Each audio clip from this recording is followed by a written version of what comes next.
La parole donc à Pierre Vuillemin pour l'exposé général sur la ligne à grande vitesse PACA. Voilà, je vous remercie.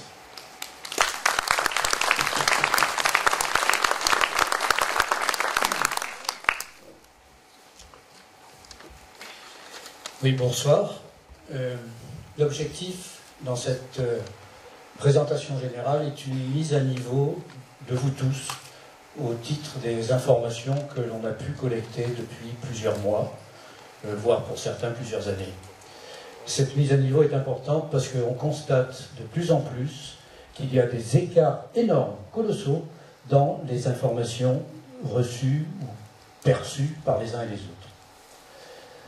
Dans cette présentation générale, 4 gros blocs, un petit bloc historique, mais j'irai vite puisque Michel en a parlé pas mal. Ensuite, vous présentez les fameux fuseaux qui ont été mis à la concertation au dernier trimestre 2011, les impacts, tout au moins les principaux impacts identifiés d'une ligne à grande vitesse, et enfin, qu'est-ce qui se passe pour le citoyen avec tout ça. On parle d'un faisceau de 1000 mètres. Ce sont les faisceaux qui étaient portés tout à l'heure sur le slide précédent. Le faisceau étant choisi, les études vont se réduire cette bande de passage dans une bande dite de 500 mètres, où là, RFF va faire des études de détail de manière à choisir le tracé final, et l'emprise finale, c'est de l'ordre de 40 à 100 mètres. Vous voyez le principe de l'entonnoir, 1500, 40 à 100.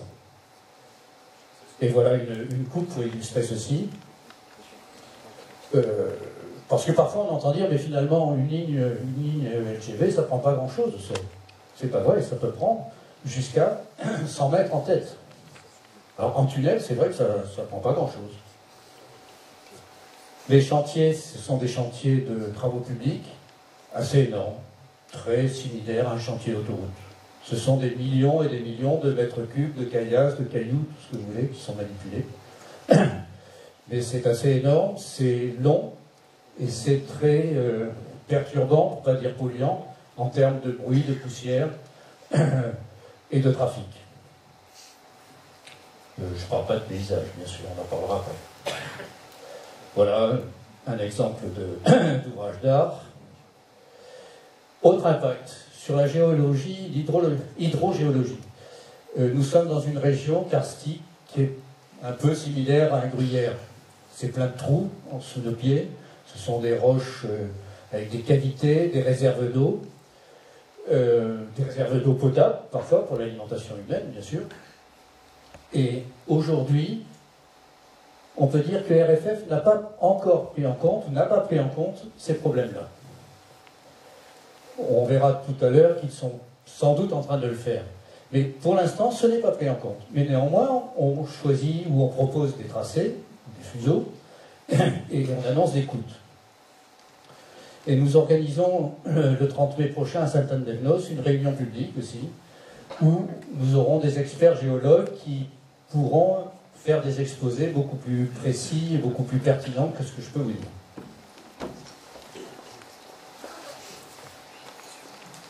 Alors, il s'agit ici, je viens de vous dire que RFF commençait à se préoccuper des aspects hydrogéologiques et géologiques. En effet, en avril 2012, RFF a lancé un appel d'offres européen pour faire des études géotechniques, donc des sondages. Et nous concernant, il y a cette zone-ci. Alors là, c'est Evnos. Donc on est sur le tracé qui est le plus à l'est d'Olioul. Dans cette zone-ci, RFF prévoit des sondages à des profondeurs variant entre 200 et 250 mètres. Ces sondages ont pour but de faire un profil en profondeur, évidemment, du sol et de tout ce que l'on retrouve, au point de vue eau, au point de vue cavité, etc. Donc ça, certains disent, ça tend à prouver que c'est le tracé C2, celui qui passe à l'est d'Olioul, qui serait plutôt d'actualité. Peut-être. Par ailleurs, il y a cette petite zone-là. Là, on est au niveau de Lagoubran, on est derrière Nord-Auto, derrière Décathlon, au niveau du croisement de la voie ferrée actuelle lorsqu'elle passe sous l'autoroute. Hein, c'est ça, cette zone-là, qui ressort très mal, bien sûr, sur notre schéma. Et là, il y a toute une batterie de sondages qui sont prévus dans des profondeurs allant de 30 à 50 mètres.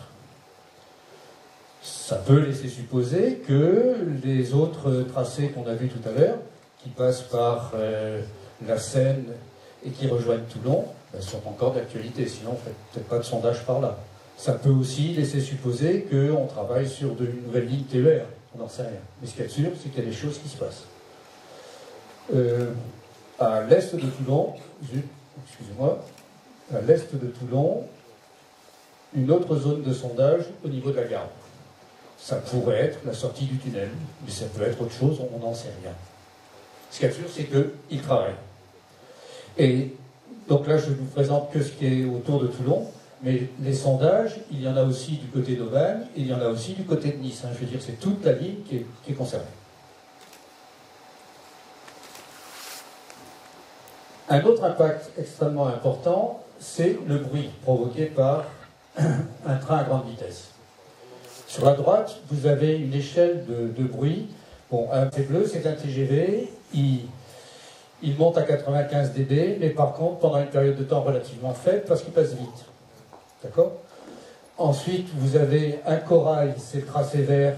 Ben, il est un tout petit peu en dessous, puis ça dure plus longtemps, il roule un peu moins vite. Et puis enfin, un train traînant du fret, qui lui passe beaucoup plus longtemps, mais quand même avec un niveau sonore de 88 dB. Hein. Le schéma du dessous vous permet de dire que sans protection acoustique, c'est-à-dire sans mur anti-bruit, sans vitre ou double vitrage, en milieu, on appelle ça un milieu libre, ça permet de conclure que, grosso modo, le faisceau bruit impacté par une ligne à grande vitesse est de l'ordre de 2 km à 2 km 500. Donc, 1 km, 1 km 250 de chaque côté de la voie. Ce qui est, à notre point de vue, énorme. Sachant qu'à 1 km 250, vous aurez encore entre 30 et 40 dB. Voilà pour le bruit. Tout à l'heure, l'ordre de grandeur donné par RFF, c'était 5 à 7 milliards. Aujourd'hui, tracé du Sud, 20 milliards. C'est quand même pas mal, 400%, je crois, ou à peu près, voilà, 400% en 5 ans. Une autre particularité de notre ligne PACA, c'est de coûter 80 millions, grosso modo, au kilomètre sur les bases actuelles. 80 millions au kilomètre, alors que le Lyon-Marseille a coûté 12,8 au kilomètre, ou que le TGV Est, qui doit être plus récent, si j'ai bonne mémoire, a coûté 18,3. Donc on est dans un ratio de combien? 5, 6? Ici présent, et monsieur le maire de Bandol. Donc je vais aborder le projet d'un point de vue financier, puisque nous sommes tous concernés, nous payons des impôts locaux et des impôts nationaux. Et vous allez voir que ce projet, finalement, c'est nous qui allons le payer, suivant différents montages. Alors c'est un projet dispendieux, parce que c'est le plus coûteux aujourd'hui en Europe. C'est le projet LGV le plus coûteux aujourd'hui en Europe.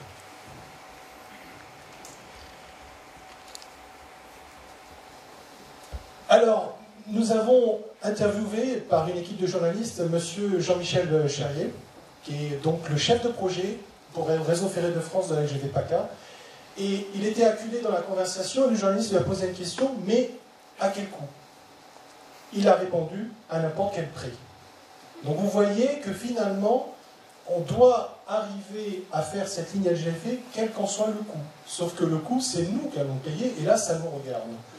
Qu'est-ce que nous savons déjà? C'est qu'il y a eu donc des budgets d'études qui ont été donc votés par toutes les assemblées des collectivités locales. Et vous voyez que vous avez une répartition donc, de la première tranche de 86 millions d'euros qui se répartissait entre le contribuable national et le contribuable local. Hein, vous voyez entre l'État, la région, le département, les communautés d'agglomération. Et vous voyez que Réseau Ferré de France participe pour 20 millions d'euros, un peu moins de 20 millions d'euros pour ce budget, que l'Union européenne avait mis 4,77 millions d'euros, et la même chose pour Monaco, sachant qu'aujourd'hui, Monaco s'est retiré du projet LGV PACA. Donc c'est qu'ils ont jugé finalement qu'il y avait quelque chose qui n'allait pas dans ce projet. Qu'est-ce que nous savons officiellement? Nous avons eu un comité de pilotage le 17 janvier 2011 qui a chiffré le projet à 20,1 milliards d'euros. Mais attendez, pas les données 2011, selon les données 2008. C'est-à-dire que ce budget-là qu'on nous annonce est déjà aujourd'hui, ce soir, largement dépassé. Alors pour comparer, le TGV Est a coûté 6 milliards d'euros et Rhin-Rhône, Lyon-Strasbourg, a coûté 2,4 millions d'euros. Donc vous voyez le virage exponentiel sur le coût de la LGV PACA. Alors bien évidemment, le comité de pilotage qui réunit le préfet de région et les cofinanceurs ont fait des hypothèses de travail concernant ce financement. Donc vous voyez qu'ils font jouer quelques variables, le client, mais c'est surtout le contribuable, national ou local, qui sera mis bien sûr à rude épreuve. Alors sachez également que cette simulation est suivie de simulations sur les impôts locaux et les taxes locales que nous payons. En gros, on donne le moyen de faire les calculs de combien il faudra augmenter, par exemple la taxe d'habitation, la taxe foncière, les impôts que payent les entreprises au niveau local, pour arriver à ça. Le privé aujourd'hui se positionne face au recul des régions et des collectivités locales qui refusent de financer ces projets LGV. Donc l'État s'est retrouvé face à une difficulté de financement. Vous avez eu des collectivités qui ont refusé de participer au budget. Donc il a fallu trouver une bouée de sauvetage, et la bouée de sauvetage, c'est le privé. Donc le privé se positionne à travers des consortiums où nous retrouvons les grands groupes du BTP français, qui sont Vinci, Eiffage, Bouygues, qui montent des projets de financement pour les lignes LGV, en disant « vous n'y arrivez pas, mais nous, on va vous prêter l'argent ». Donc le dernier exemple connu, sur cet exemple de financement de partenariat privé-public, est la ligne Paris-Bordeaux, où l'État n'arrivait pas, bien sûr, au financement. Donc vous avez Vinci qui s'est positionné pour 3,8 milliards d'euros. Les collectivités territoriales, l'État et l'Union européenne vont donner 3 millions d'euros et RFF apporte 1 milliard d'euros. Donc vous voyez que là, le privé peut être la bouée de sauvetage, c'est-à-dire que quand les collectivités se mettent en position de refuser de participer à ces gadgets, le privé apporte une solution, puisque pour eux, c'est une opération rentable. Et je vous expliquais pourquoi. C'est tout simplement, c'est qu'ils prennent une concession sur 50 ans et ils vont facturer Réseau Ferré de France sur l'utilisation de cette concession. Alors vous voyez que dans le communiqué de presse, lorsqu'on nous a présenté donc, ce partenariat avec le privé, il y a cette phrase qui est quand même assez édifiante. La concession permet, notamment grâce au préfinancement privé, la réalisation rapide des projets. On l'avait deviné, mais c'est mieux effectivement de l'écrire. Alors, figurez-vous que nous, contribuables, nous sommes la caution financière illimitée de ces projets LGV. Nous avons un rapport de la Cour des comptes du 5 février 2004 qui est revenu sur le TGV Méditerranée, c'est-à-dire Paris-Marseille. Alors, qu'est-ce qui ressort de ce rapport de la Cour des comptes? C'est qu'il y avait une rentabilité théorique qui était assurée à Réseau Ferré de France. On leur assurait, avec la SNCF, une rentabilité de 8%. Ce taux est garanti à la SNCF par l'État, c'est-à-dire nous, contribuables nationaux. En réalité, au point de vue économique, le TGV Méditerranée a dégagé une rentabilité de 7,3%. Et comme vous voyez, on avait garanti 8%. Donc pour arriver à 8%, qu'est-ce qu'on fait? L'État verse 366 millions d'euros à la SNCF pour équilibrer, pour parvenir à ce taux de 8%. Donc, vous voyez que nous servons à cautionner ces montages financiers et que de toute manière, les opérateurs qui exploitent, on va dire, le réseau, sont assurés de la rentabilité. Ceux qui ne gagnent pas sur les voyageurs, sur les trajets, sur la fréquentation, ils le gagnent sur le dos du contribuable. Et là, ça nous regarde. Ce n'est pas acceptable aujourd'hui. que nous servions de caution illimitée à ces projets LGV. Voilà, j'en ai terminé pour cet exposé, mais sachez que nous sommes bien évidemment, en tant que contribuables, fortement concernés sur cet impact. 20 milliards, c'est quelque chose de très important. Sachez également que des appels d'offres, comme l'a dit Pierre tout à l'heure, ont été lancés au mois d'avril dernier. Ces appels d'offres sont financés sur les enveloppes budgétaires des études qui ont déjà été votées par toutes les collectivités territoriales. Et que ça continue, c'est-à-dire on fait des études géologiques, on fait des études pour savoir ce qu'il y a dans le sous-sol. Ce projet, on risque d'être mis au pied du mur si nous ne sommes pas déterminés et mobilisés. La date fatidique pour nous, c'est début juillet, période estivale, après les élections législatives. C'est une période qui a été choisie à bon escient. Donc restez bien réveillés sur vos deux oreilles et restez surtout mobilisés. Voilà.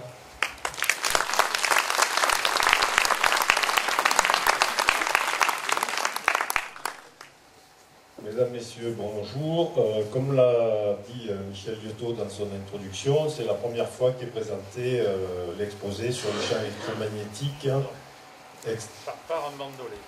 Pardon, je suis bien bandol. Non, parce que bon, ça me donne... on a aussi abordé ce sujet. Voilà.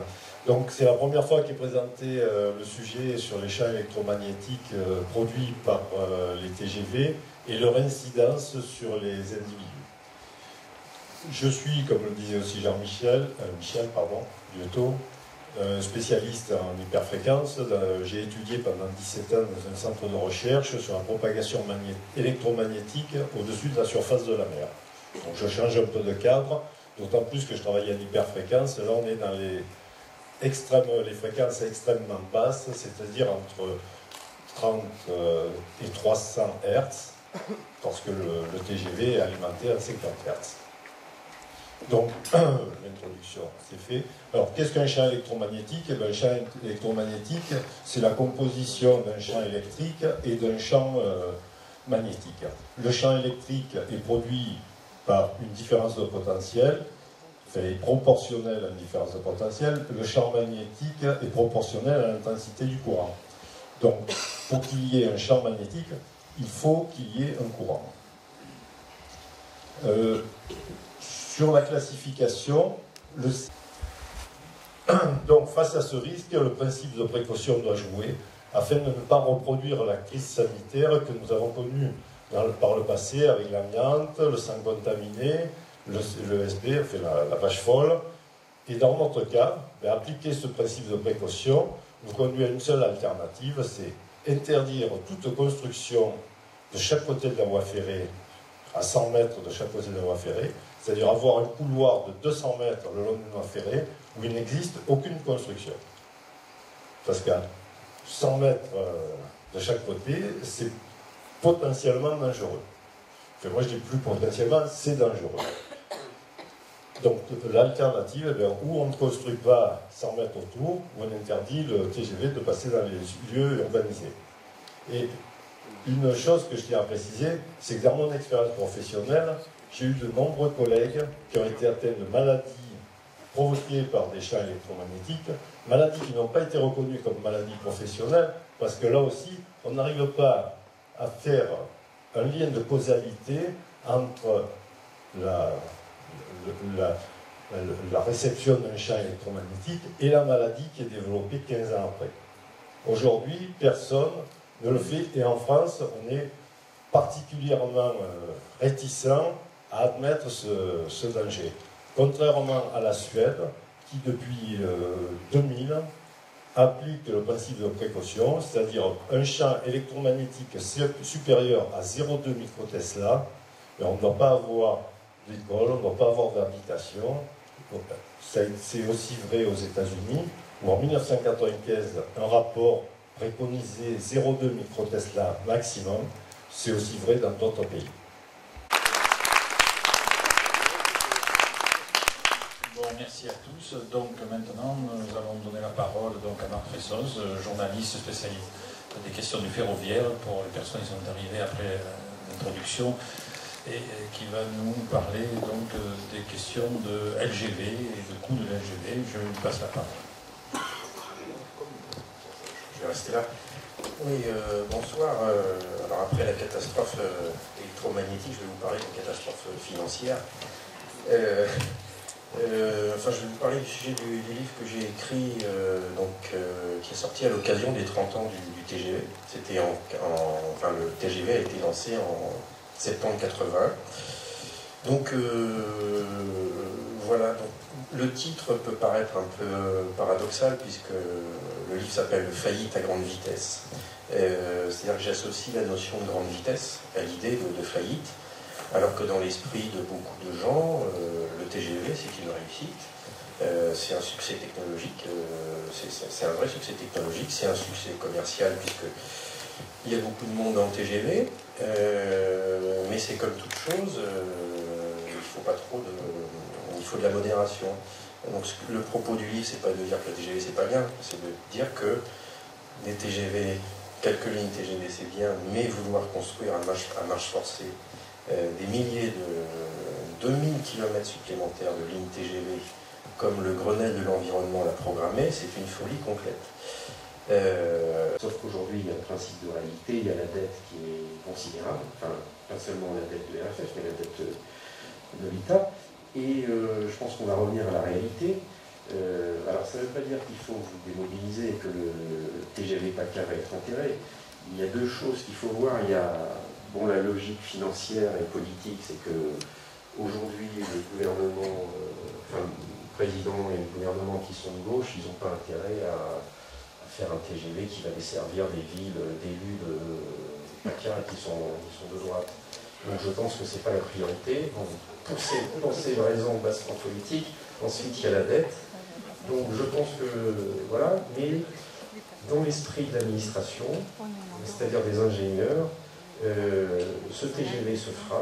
Alors, il ne se fera pas tout de suite, pas dans 5 ans parce qu'il n'y a pas d'argent. On va attendre que les finances publiques, enfin que l'argent tombe du ciel et assainisse les finances publiques, mais dans l'esprit de l'administration, il se fera. Et l'urgence aujourd'hui, c'est quoi?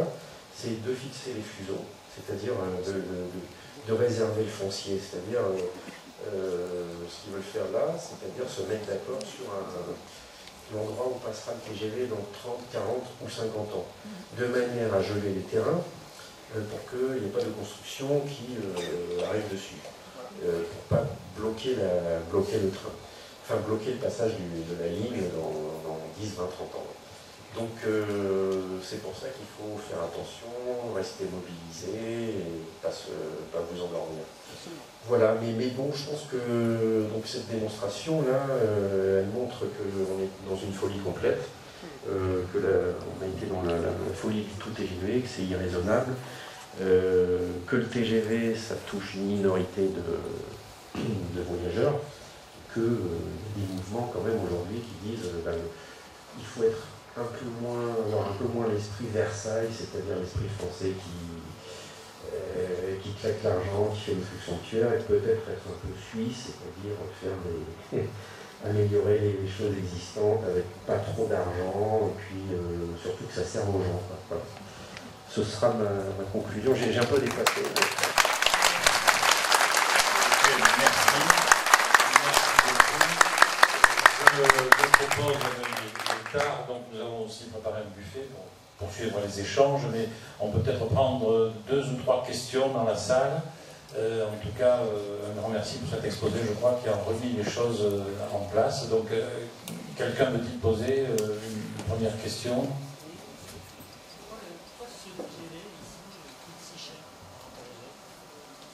Donc on va acter la question de monsieur. Donc pourquoi ce TGV coûte-t-il aussi cher par rapport aux autres? On va simplement à cause à la fois du relief et puis c'est-à-dire que c'est très accidenté. Il y a des ponts, des tunnels, c'est un peu comme sur la côte génoise en Italie, quand on voit les autoroutes. Donc il y a ça, et puis surtout c'est très urbanisé, donc on ne peut pas faire passer un TGV en pleine ville, donc il faut faire des tranchées, des tunnels, et le coût au kilomètre, je ne sais pas, j'ai pas mais en général un TGV, je crois que c'est 15 millions d'euros au kilomètre, mais là on est à 80 millions, voilà, donc c'est jusqu'à 100 millions, oui. Donc ça, ce serait le record, ce serait le TGV. Et il y a une chose que j'ai pas dite, c'est que Les TGV qu'on fait donc, coûtent cher aujourd'hui et ils coûtent d'autant plus cher que si on ne les a pas fait maintenant, c'est parce qu'ils n'étaient pas les plus rentables. Et que l'effet pervers, c'est que si un TGV coûte cher, donc il faut le rembourser, il faut rembourser une partie. Et donc, qu'est-ce qu'on fait? On augmente les péages. Si on augmente les péages, les TGV qui passent, la SNCF ou les autres opérateurs augmentent le prix du ticket. Et ça, c'est ce que les élus bordelais devront expliquer. Quand le TGV Tours-Bordeaux va être mis en service, vous allez avoir le prix du TGV pour aller à Paris à Bordeaux. On gagne une heure qui va exploser. Et donc les élus vont se défausser. Je suis certain qu'ils vont dire, la population va dire, le TGV, maintenant c'est 250 à 200 € pour aller à Bordeaux, alors qu'avant c'était 100. Et les politiques vont dire, mais oui, mais c'est pas de notre faute, c'est la SNCF qui gère mal. Et donc voilà. Donc le revers de la médaille, c'est ça que vous pouvez mettre en avant, c'est le TGV va devenir un truc hors de prix, voilà, et élitiste, et prendre l'avion coûtera peut-être sans doute moins cher. Donc prendre l'avion, c'est pas écolo. Merci. Notre question là-haut.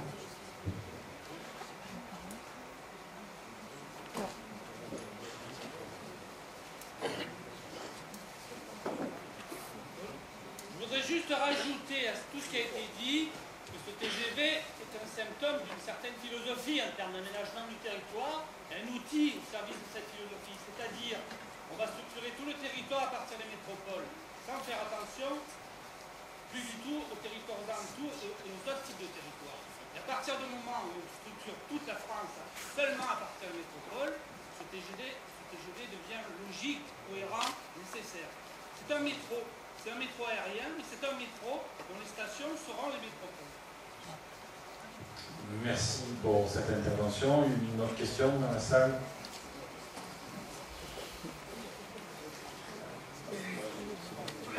Ici, à droite. On gagne combien de temps sur un itinéraire entre Toulon et Paris une fois qu'on est dans ce TGV? Le temps gagné, c'est un quart d'heure.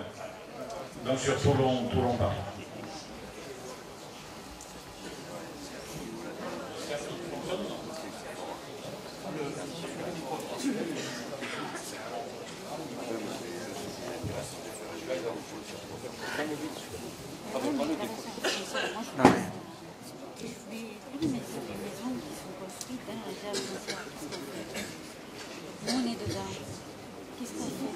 Pourquoi à ce moment-là ne pas revenir sur le trajet moins coûteux et du moyen VAR? Parce que là, en traversant les métropoles, ça ne nous donne rien. On peut comprendre que Nice et Gênes aient besoin d'être peut-être plus rapide. Mais là, c'est vraiment le choix de ce qui est le plus négatif, que je ne comprends pas du tout. Bon, en fait, si vous voulez, le tracé direct entre Aix et Nice, il a été abandonné sur l'insistance de Mme Joassin, maire d'Aix-en-Provence, des maires de Marseille, Toulon et Nice. Et donc juridiquement, ce projet n'existe plus. Juridiquement, le seul projet qui existe, c'est celui de Métropole Sud. Donc maintenant, si on voulait revenir sur notre tracé, il faudrait recommencer toute la procédure de concertation. C'est quelque chose qui prend plusieurs années. Mais actuellement, le seul projet en cours, c'est celui des Métropoles Sud.